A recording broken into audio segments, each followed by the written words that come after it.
شو بنتی چلی جا رہی ہے ہمارے مسلمانوں کے اندر بھی. غیر ذبیحہ کھاتے ہیں, بنا حلال کیا ہوا کھاتے ہیں.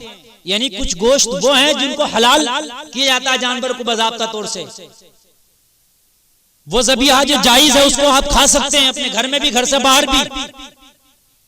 لیکن وہ گوشت جو حلال نہ کیا گیا ہو, جو اللہ کے نام پر ذبح نہ کیا گیا ہو, اس کو کھانا حرام ہے, حرام. بچیں. بہت سے لوگ کیا کرتے ہیں کہ اس کو یقین نہیں ہے کہ یہ جو مرغے کا گوشت ہے, یہ جو چکن مٹن ہے, یہ بکرے کا گوشت ہے, اگر آپ کو یقین نہیں ہے کہ یہ حلال کیا ہوا ہے کہ نہیں ہے تو پھر آپ نہیں کھائیں. اور بہت سے مسلمان تو ایسے ہیں اللہ تعالیٰ ان کو عقل سلیم عطا فرمائے, میرا مولا انہیں ہدایت نصیب فرمائے, انہیں پتہ ہوتا ہے یہ جھٹکے کا ہے پھر بھی کھاتے ہیں, حلال نہیں ہے پھر بھی کھاتے ہیں. جیسا بہت سی شادیوں میں غیر مسلموں کے ہاں شادی ہوتی ہے, غیروں کے ہاں شادی ہوتی ہے, ان کے ہاں جو چکن چل رہا ہوتا ہے, چکن کے آئٹم ہو رہے ہوتے ہیں, ہمارے بہت سے مسلمان ایسے ہوتے ہیں ان کی دعوتیں کی جاتی ہیں, کیونکہ بہت سو کی دوستی ایک دوسرے سے ہے, دعوتوں میں جاتے ہیں تو وہ مار دیتے ہیں, خوب اڑا رہے ہوتے ہیں. کیوں کھا رہے ہو؟ کرے میاں چلتا سا چلتا نہیں ہے, یہ نہیں چلے گا. کان کھول کے سنیں, غیروں کی شادیوں میں پہلے تو جانے سے گریز کریں, نہ جائیں. بحالت مجبوری چلا گیا, کہیں پھنس گیا تو پھر وہاں پر گوشت نہ کھا, اس لیے کہ یہ حلال نہیں ہے. ایسے ہم سفر کر رہے ہیں, اگر ہوٹلوں پہ کہیں کھانا کھا رہے ہیں, اگر یقین نہ ہو کہ یہ ذبح کیا ہوا ہے کہ نہیں ہے, یہ حلال ہے کہ نہیں ہے, تو وہاں کھانا نہ کھاؤ, اور وہاں پر گوشت تو ہرگز نہ کھاؤ. اگر کھانا تو دال سبزی سے کام چلا لو. لیکن بہت سے ایسے ہوٹل ہوتے ہیں, بہت سے ایسے ڈھابے ہوتے ہیں راستوں میں کہ ہم سفر کر رہے ہوتے ہیں, بہت سے لوگ سفر کرتے ہیں, تو ان ڈھابوں میں وہ گوشت اور وہ چکن جو حلال کیا ہوا نہیں ہے, یہ جس میں شک ہے, وہ کھاتے ہیں خوب. اور آج تو چکن کے کیا کیا فاسٹ فوڈ میں بھی آئٹم بن رہے ہیں, پیزا اور جنہیں کیا کیا بنتی ہیں, مجھے تو ان کا نام تک بھی یاد نہیں ہے, لیکن کہیں نہ کہیں ان میں چکن کی آمیزش ہوتی ہے, ملاوٹ ہوتی ہے. فاسٹ فوڈ کی دکانوں میں بہت سی چیزیں چل رہی ہیں, رول چل رہے ہیں, رول چکن کے. میں نے دیکھا غیر مسلموں کی دکانیں ہوتی ہیں, چکن رول کھا رہے ہیں, اور بھی جنہیں کیا کیا ہوتے ہیں.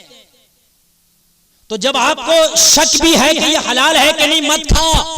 اور یقین ہے غیر مسلم کی دکان ہے, غیر مسلم کا گھر ہے, غیر مسلم کا پکوان ہے, تب تو پھر وہ حلال ہو ہی نہیں سکتا, پھر کیوں کھائے. تو وہاں پر ہرگز ہرگز نہ کھائیں, اس لیے کہ جو آپ نے اللہ کے نام پہ جو ذبح نہیں ہوا, جو حرام کا ہے, جو صحیح طریقے سے حلال نہیں کیا گیا, شریعت کے طریقے پر حلال نہیں کیا گیا, اگر تو نے وہ لقمہ کھا لیا, وہ گوشت کھا لیا, تو وہ حرام ہے. وہ تیرے پیٹ کے اندر جائے گا, اس سے خون بنے گا, جو خون بنے گا وہ خون بھی حرام کا ہوگا. وہ تیری باڈی کے اندر خون جائے گا, تو وہ خون پھر تجھے عبادت کرنے کی اجازت نہیں دے گا, پھر تجھے نمازوں میں مزہ نہیں آئے گا, پھر قرآن کی تلاوت میں مزہ نہیں آئے گا, پھر شریعت پر عمل کرنے میں مزہ نہیں آئے گا. آج بہت سے لوگ شکایت کرتے ہیں, مولانا ہم نماز پڑھتے ہیں, نماز میں ہمارا دل نہیں لگتا, مولانا ہم نماز پڑھتے ہیں, ہمارا ذہن بھٹکتا رہتا, ہمارا نماز پڑھنے دل نہیں کرتا. تو ذرا اپنی زندگی کا محاسبہ کر, اپنی روزی کا محاسبہ کر, کہیں حرام تو نے نہیں کھایا ہے. اگر حرام کا لقمہ کھایا ہوگا تو حرام کا خون باڈی کے اندر بنا ہوگا, حرام کا خون جب تک باڈی کے اندر رہے گا, اچھے کام میں مزہ نہیں آئے گا, نماز میں دل نہیں لگے گا, قرآن کی تلاوت میں دل نہیں لگے گا, حرام کاموں میں دل لگے گا, فلمیں دیکھنے میں مزہ آئے گا, حرام کاریاں کرنے میں مزہ آئے گا. اس لیے کہ حرام کا خون ہے, حرام کرنے میں اچھا لگے گا, اگر حلال کا خون ہوگا تو اچھے کام کرنے میں مزہ آئے گا. اس لیے خون اچھا ہونا بہت ضروری ہے. اگر باڈی کے اندر حلال کا خون ہے تو پھر اچھے کاموں میں مزہ آئے گا. یہ لوگوں جنہیں نمازوں میں مزہ نہیں آ رہا, نماز میں دل نہیں لگتا, اچھے کام کرنے دل نہیں لگتا, اپنے کھانے کا, اپنی روزی کا, اپنی آمد کا, اپنی انکم کا, اپنے بزنس کا محاسبہ کرو کہ کہیں حرام تو نہیں آ رہا اس میں, کہیں میں حرام تو نہیں کھا رہے ہیں. کیونکہ جیسا کھائیں گے ویسے ہی تو خون بنے گا نا. اگر حرام کھائیں گے تو حرام کا خون بنے گا, حلال کھائیں گے تو حلال خون بنے گا. حلال خون بنے گا تو اچھے کام کرنے میں مزہ آئے گا, حرام خون بنے گا تو برے کام کرنے میں مزہ آئے گا.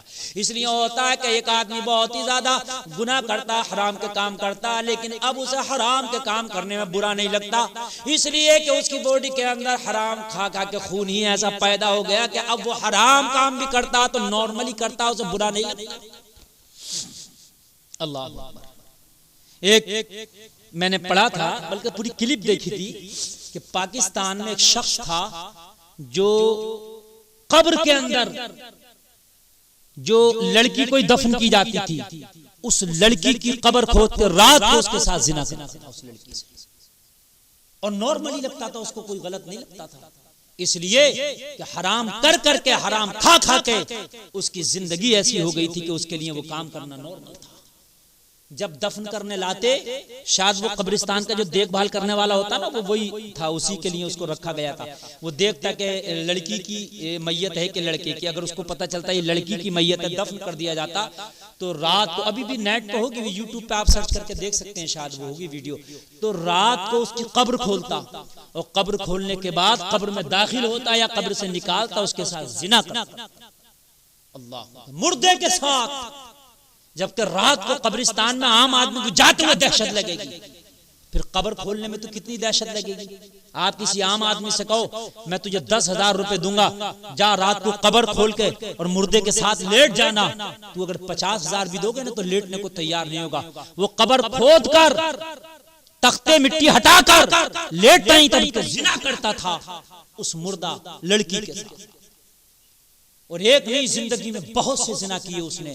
پھر آخرکار پکڑا گیا، انٹرویو اس کا ہو رہا تھا، اس سے پوچھ تاچھ کی جا رہی تھی، کوئی پترکار تھی پاکستان کی میڈیا میں، اور وہ اس سے سوال کر رہی تھی کہ تجھے شرم آنا چاہیے، کم سے کم اس مرنے والے کی آخری زندگی تھی، آخری سفر تک انہیں وہ بھی ناپاک کر دیا۔ اور اس سے پوچھا گیا تو کہنے لگا مجھے ڈر نہیں لگتا تھا، میرے لیے ایک عام بات تھی۔ جب ہم حرام کھاتے ہیں نا تو کتنا بھی برا کام ہو لوگوں ہمیں برا نہیں لگتا۔ اگر برائی سے بچنا چاہتے ہو تو سب سے پہلے حرام کا دروازہ بند کرو، انشاءاللہ برائی سے بچ جاؤ۔ لیکن آپ نے حرام کھانا بند نہیں کیا تو دنیا کا کوئی بھی مولوی آپ کو نہیں سمجھا سکتا، کتنے بھی بڑے ولی کے مدار پر چلے جاؤ آپ کو نصیحت نہیں مل سکتی، آپ برائی سے نہیں بچ سکتے، اس لیے کہ باڈی کے اندر حرام کا خون لے کے گھوم رہے ہو۔